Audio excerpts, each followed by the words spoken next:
বেশি বেশি বাজারে আসবে। এখন প্রগতির মানে কি? প্রগতির মানে যে আজকাল যে সমাজে আছে যত কাপড় কম পরতে পারো তত প্রগতি, ঠিক কিনা? সমাজের এই কথা নয়, এটা প্রগতি নয়, এটা তো পশুর দিকে চলে যাওয়া। পশুর কাপড় থাকে না, পশুর কাপড় কম থাকে বা থাকে না, কাজে কাপড় কম থাকা তো পশুর ধারণা, এটা প্রগতির ধারণা হলো না। প্রগতির ধারণা যত সুন্দর সুন্দর করে শরীর ঢাকি রাখতে পারবে ভালো করে, যত সুন্দর ভালো করে, ঠিক না কি? উদাহরণ কোনটি সঠিক বলতে হবে? হাতি সম্বন্ধে যার সামগ্রিক ধারণা আছে তাকে হাতি সম্বন্ধে ব্যাপক ভুল ধারণা গ্রহণ করানো সম্ভব, ব্যাপক ভুল ধারণা গ্রহণ করানো অসম্ভব, বলা কঠিন। যার হাতির সম্বন্ধে একটা সামগ্রিক ধারণা আছে, একদিন সে হাতিটা দেখছে, তাকে এসে যে বলে এই হাতি দেখতেছে একটা থাম্বার মতো, যদি কেউ বলে ও কি বলবে? না না ঠিক না, আমি দেখছি হাতি, আমি হাতির সম্বন্ধে আমার একটা সামগ্রিক ধারণা আছে, হাতি থাম্বার মতো না, ঠিক না? বলতে পারবে না? বলতে হবে। তো ইসলাম সম্বন্ধে যার একটা সামগ্রিক ধারণা, সামগ্রিক একটা ধারণা আছে যে ইসলাম হচ্ছে মানুষের জীবনকে সুখী, সমৃদ্ধ এবং প্রগতিশীল করা, তাকে যদি এমন একটা কথা বলে যে ইসলামের কথা হচ্ছে এই, যেটা ডেফিনেটলি সহজেই বোঝা যাচ্ছে মানুষের জীবনকে অসুখী করবে, না রে ভাই তোমার এ কথা ঠিক না। তাহলে কোনটি সঠিক? ইসলাম সম্বন্ধে যার সামগ্রিক ধারণা আছে তাকে ইসলাম সম্বন্ধে ব্যাপক ভুল ধারণা গ্রহণ করানো সম্ভব, ব্যাপক ভুল ধারণা গ্রহণ করানো অসম্ভব, বলা কঠিন। ইন্দুগ্রাহ্য বিষয়ে সাধারণ বিবেকে চিরন্তনভাবে বাইরের বা বিরুদ্ধ তথ্য কোরআনে নেই। ইন্দুগ্রাহ্য বিষয়, ইন্দুগ্রাহ্য বিষয় মানে কি? যে বিষয়গুলো আমরা পঞ্চেন্দ্রিয়ের মাধ্যমে বুঝতে পারি। কোনটি সঠিক? ইসলাম মানুষের ঈমানকে দৃঢ় করতে চায়, দুর্বল করতে চায়, বলা কঠিন। কোনটি সঠিক? বিবেক বিরুদ্ধ বিষয়ের প্রতি মানুষের ঈমান দৃঢ় থাকে, দুর্বল থাকে, মাঝামাঝি থাকে, বলা কঠিন। তাহলে কোনটি সঠিক হবে? ইসলামে বিবেক বিরুদ্ধ বা বিবেকের বাইরের বিষয়ের সংখ্যা অসংখ্য, অনেক, দু চারটি, শূন্য, বলা কঠিন। যে দু চারটি হতে পারে, নিশ্চয়ই সেটা অনেক হবে না। আসলে সেটাও আল্লাহ কোরআনে বলে দিয়েছেন পরিষ্কারভাবে। বিষয়টি কোরআন যেভাবে জানিয়েছে, ওয়াল্লাযী আনজালা আলাইকাল কিতাবা মিনহু আয়াতুন মুহকামাতুন হুন্না উম্মুল কিতাব ওয়া আখারু মুতাশাবিহাত ফাআম্মাল্লাযীনা ফী কুলুবিহিম যায়গুন ফায়াত্তাবিউনা মা তাশাবাহা মিনহু ইবতিগা ফিতনাতি ওয়া ইবতিগা তাবিলি ওয়া মা ইয়ালামু তাবিলাহু ইল্লাল্লাহ। তিনি তোমার প্রতি এই কিতাব নাজিল করেছেন, এতে রয়েছে ইন্দুগ্রাহ্য আয়াত যা হলো কোরআনের মা এবং অতীন্দ্রিয় আয়াত। যাদের মনে দোষ আছে তারা ফিতনা ছড়ানো এবং প্রকৃত অর্থ বের করার উদ্দেশ্যে অতীন্দ্রিয় আয়াতের পেছনে লেগে থাকে, অথচ তার প্রকৃত অর্থ আল্লাহ ব্যতীত অন্য কেউ জানে না। আল্লাহ বলছেন কোরআনের সকল আয়াতকে দুভাগে বিভক্ত, একটা হচ্ছে ইন্দ্রগ্রাহ্য আয়াত আর একটা হচ্ছে অতীন্দ্রিয় আয়াত। বলছে ইন্দ্রগ্রাহ্য যে আয়াতগুলো এটা হচ্ছে কোরআনের মা।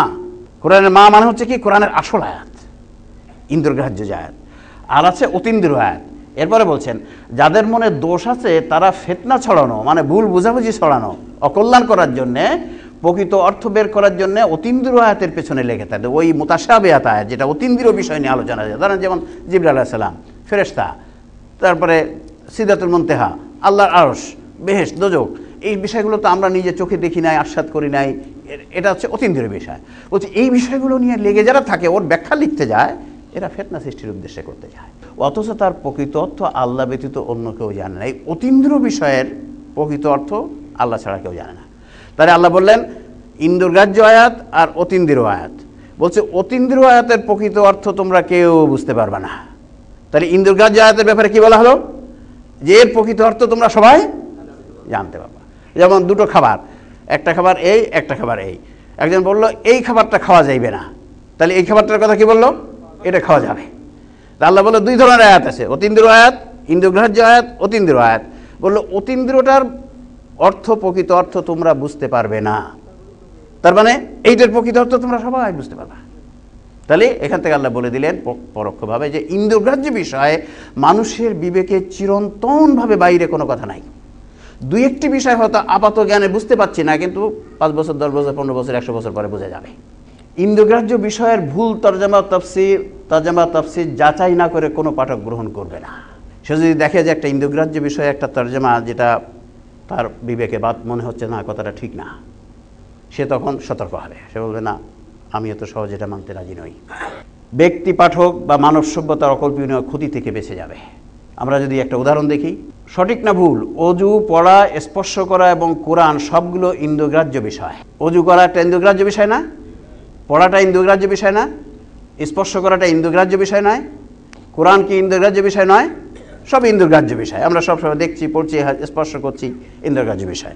কোনটি সঠিক? অজু ছাড়া কোরআন পড়া যাবে কিন্তু স্পর্শ করা যাবে না, 4টি ইন্দ্রগ্রাহ্য বিষয় ধারণকারী এ কথাটি বিবেক সিদ্ধ, বিবেক বিরুদ্ধ, অবশ্যই বিবেক বিরুদ্ধ, বলা কঠিন। এই চারটি ইন্দ্রগ্রাহ্য বিষয়।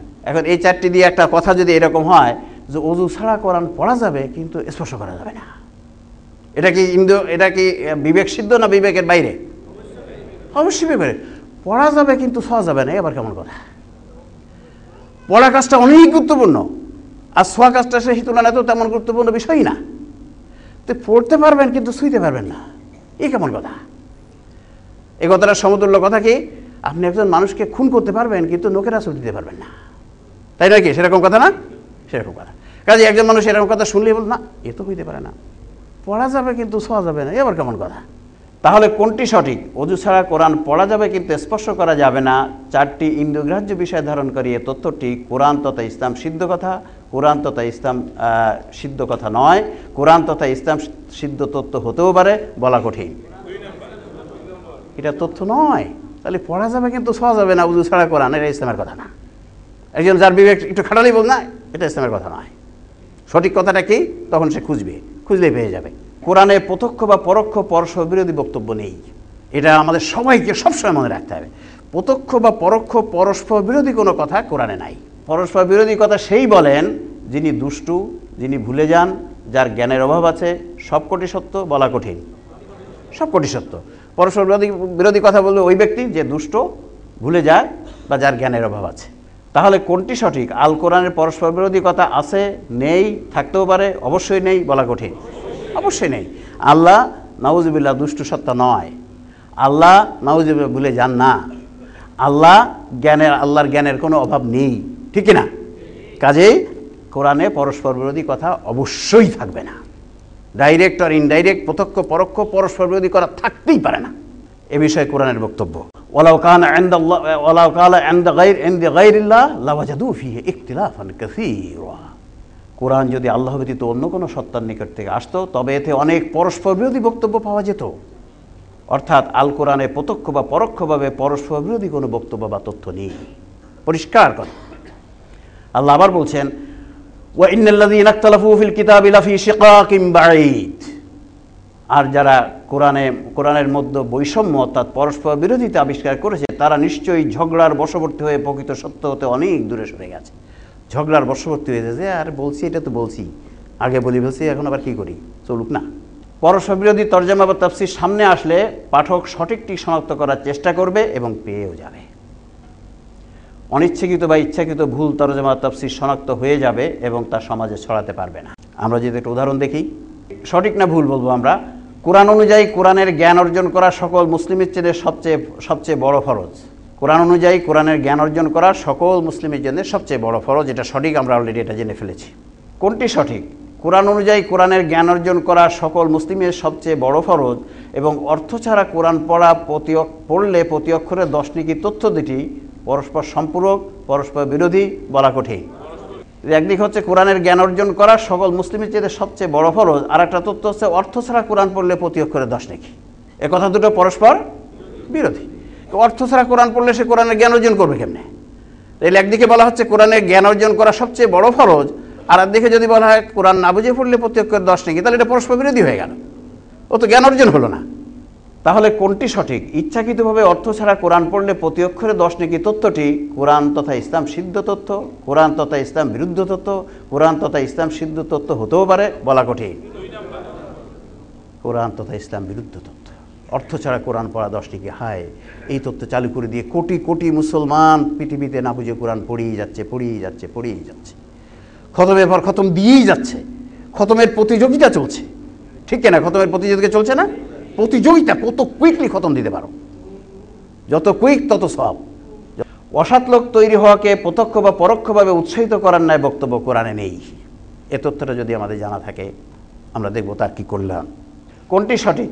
অসৎ লোক তৈরি হওয়াকে উৎসাহিত করার ন্যায় বক্তব্য কোরআনে আছে, থাকতে পারে, নেই, অবশ্যই নেই, বলা কঠিন।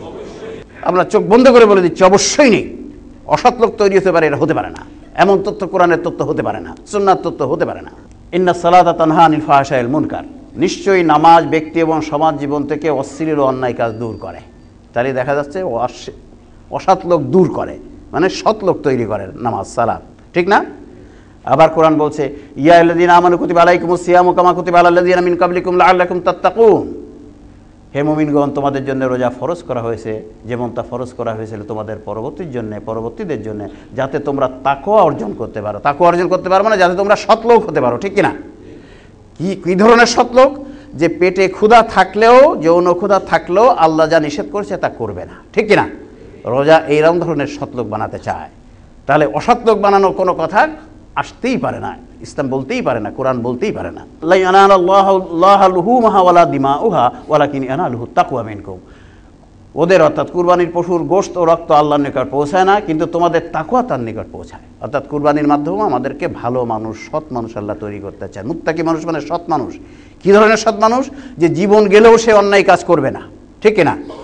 তাহলে কুরবানির মাধ্যমে আমাদের কেমন লোক তৈরি করতে চাচ্ছে? এমন সৎ মানুষ যে জীবন গেলেও সে অন্যায় কাজ করবে না, প্রচণ্ড ত্যাগ স্বীকার, ক্ষতি হলেও অন্যায় কাজ করবে না। এ বিষয়টি জানা থাকার কল্যাণ কি? কোনো আয়াতের কৃত তরজামা ও তাফসীর অসৎ লোক তৈরি হওয়ার পক্ষে প্রত্যক্ষ বা পরোক্ষভাবে ভূমিকা রাখবে মনে হলে যাচাই না করে পাঠক তা গ্রহণ করবে। যদি দেখা যায় যে আয়াতের তরজামাটা তো মনে হচ্ছে অসৎ লোক তৈরি হবে, এই কথাটা যদি সমাজে চালু হয় তাহলে তো অসৎ লোক তৈরি হবে, তখন পাঠক চিন্তা করবে না, এটা হতে পারে না। ফলে অনিচ্ছাকৃত বা ইচ্ছাকৃত ভুল তরজামা তাফসীর ধরা পড়ে যাবে। চূড়ান্ত ফলস্বরূপ মুসলিম সমাজে অসৎ লোকের সংখ্যা অনেক কমে যাবে। আজ যে মুসলিম সমাজে ব্যাপক অসৎ মানুষ, তার একটি কারণ কিন্তু এই অনেক আয়াতের তরজমা তাফসীর এমন করা হয়েছে যাতে বোঝা যায় যে করে যাওয়া অসুবিধা নাই। উদাহরণ একটু দেখি কেমন। কোনটি সঠিক? যে বলেছে লা ইলাহা ইল্লাল্লাহ সে যাবে বেহেশতে, এ তত্ত্বের প্রভাবে সৎ মুমিন তৈরি হবে, অসৎ মুমিন তৈরি হবে বলা কঠিন। তাহলে দেখুন, মান কালা লা ইলাহা ফাদাখালাল জান্নাহ, এই কথাটা যদি এইভাবে বলে দেওয়া হয়, এতে সমাজে অসৎ মুমিন তৈরি হবে। আপনারা সবাই বলছেন অসৎ মুমিন তৈরি হবে, আর এই কথাটা মুসলমান সমাজে ব্যাপকভাবে প্রচারিত। ফলে দেখা যায় নামাজও পড়ে ঘুষও খায়, নামাজও পড়ে ভেজালও দেয়, নামাজও পড়ে ওজনে কম দেয়, নামাজও পড়ে সন্ত্রাসী করে, চাঁদাবাজি করে, টেন্ডারবাজি করে। আছে না এরকম? কারণ মনের মধ্যে আছে আরে ইমান আছে, যাবো একদিন। এই ধরনের সকল হাদিস যদি একসাথে করে যায়, কোরআনের সাথে মেলালে, তাহলে দেখা যাবে রাসূল বলেছেন যে যার ইমান আছে এবং ইমানের দাবি অনুযায়ী আমল আছে সে যাবে জান্নাতে। কথাটা হবে এই জন্য আল কোরআন আপনি খুঁজে দেখবেন, কোনো জায়গায়, সব জায়গায় বলছে ইল্লাল্লাযীনা আমানু ওয়া আমিলুস সালিহাত, আমলে সালের সাথে থাকতে হবে। তাহলে কোনটি সঠিক? যে বলেছে লা ইলাহা ইল্লাল্লাহ সে যাবে বেহেশতে তত্ত্বটি কোরআন তথা ইসলাম সিদ্ধ তথ্য, কোরআন তথা ইসলাম বিরুদ্ধ তথ্য, কোরআন তথা ইসলাম শুদ্ধ তথ্য হতেও পারে বলা কঠিন। ইসলাম বিরুদ্ধ তথ্য, লা ইলাহা বললেই যাবে তা না, ওর সাথে ইমানের দাবি অনুযায়ী আমল থাকতে হবে। গবেষণা সিরিজ 16 এবং 20 পড়লে এ সম্বন্ধে ধারণা পাওয়া যাবে। মানব সৃষ্টির উদ্দেশ্য সাধনে স্পষ্ট প্রতিবন্ধকতা সৃষ্টিকারী আয়াত কোরআনে নেই। মানব সৃষ্টির যে উদ্দেশ্য, সেই উদ্দেশ্যের পথে স্পষ্ট প্রতিবন্ধকতা সৃষ্টি করে এমন কোনো আয়াত কোরআনে নেই। কোনটি সঠিক? মানব সৃষ্টির উদ্দেশ্য সাধনে স্পষ্ট প্রতিবন্ধকতা সৃষ্টিকারী আয়াত কোরআনে আছে, থাকতে পারে, নেই, অবশ্যই নেই বলা কঠিন। অবশ্যই নেই। যে উদ্দেশ্যে আল্লাহ মানুষ সৃষ্টি করেছেন, আল্লাহ নিশ্চয়ই একটা উদ্দেশ্য নিয়ে আমাদের সৃষ্টি করেছেন নাকি? অবশ্যই একটা উদ্দেশ্য নিয়ে সৃষ্টি করেছেন। আল্লাহ বলছেন ওমা খালাকনাস সামা ওয়াল আরদা ওয়া বাইনাহুমা বাতিলা যালিকা যান্নুল্লাযীনা কাফারু ফাওয়াইলুল লিল্লাযীনা কাফারু মিনান নার। আমি এই মহাকাশ এবং পৃথিবীর মধ্যে যত কিছু আছে তার কোনো কিছুই আমি বিনা উদ্দেশ্যে সৃষ্টি করি নাই। একটা পিপিলিকাও আমি বিনা উদ্দেশ্যে সৃষ্টি করি নাই। যারা মনে করে যে পৃথিবীর কোনো ছোট্ট একটি জিনিস আমি আলুকণা আমি বিনা উদ্দেশ্যে সৃষ্টি করেছি, তাদের এই ধারণা কুফরি ধারণা। কাজেই আল্লাহ মানুষও সৃষ্টি করেছে একটা মহা উদ্দেশ্য নিয়ে। সেই উদ্দেশ্যর বিপরীত কোনো কোরআনের আয়াতের কোনো তরজমা তাফসীর হতে পারে না। কোরআন অনুযায়ী আল্লাহর মানুষ সৃষ্টির উদ্দেশ্য হলো আল্লাহর সন্তুষ্টিকে সামনে রেখে কোরআনে বর্ণিত সকল ন্যায় কাজের বাস্তবায়ন এবং অন্যায় কাজের প্রতিরোধের মাধ্যমে মানুষের কল্যাণ করা। এটাই হচ্ছে